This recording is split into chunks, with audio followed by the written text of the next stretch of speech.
स्वागत है आप सभी का एक और एपिसोड में। मैं सईद खान और आप देख रहे हैं हकीकत इंडियन टीवी। दोस्तों, कल से लगातार अमेरिका के अखबारों, वेबसाइटों और न्यूज़ चैनलों में एक ही बात पर चर्चा है। कहा जा रहा है कि रूस ईरान की बड़ी मदद कर रहा है, खासकर इंटेलिजेंस यानी खुफिया जानकारी देने में।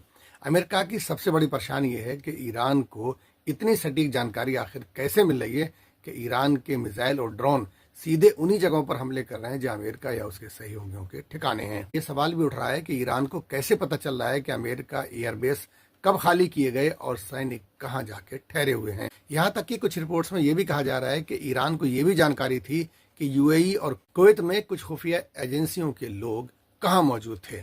अमेरिका को लगता है कि दुनिया की सबसे बड़ी इंटेलिजेंस नेटवर्क उसी के पास है, लेकिन अब हालात ऐसे बन रहे हैं कि कई जगहों पर ईरान को पहले से जानकारी मिल रही है और उसके हमले काफी सटीक बैठ रहे हैं। कुछ अमेरिकी एक्सपर्ट का मानना है कि इसमें रूस उनकी मदद कर रहा है, लेकिन एक दूसरी सच्चाई यह है कि ईरान की अपनी साइबर और खुफिया क्षमताएं भी काफी मजबूत मानी जाती हैं।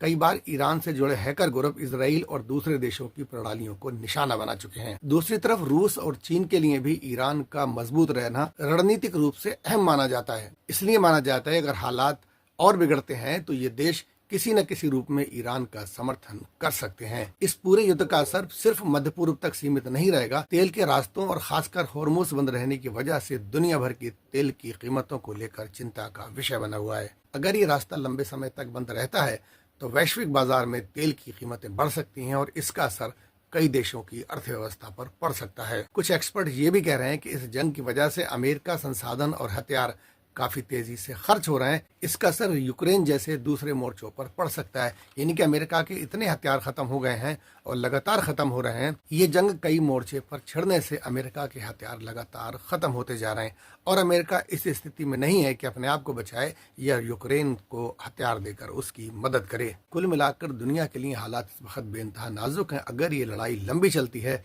तो इसका असर सिर्फ क्षेत्रीय नहीं बल्कि पूरी दुनिया की राजनीति, ऊर्जा, बाजार, सुरक्षा, इन तमाम चीजों पर पड़ने वाला है। इस वक्त दुनिया की नजर इस बात पर टिकी है क्या ये तनाव सीमित रहेगा या और बड़े टकराव में बदल सकता है। फिलहाल इस जंग के रुकने की या इस जंग के समाप्त होने की कोई तारीख, कोई समय, कोई आसार दूर दूर तक नजर नहीं आते।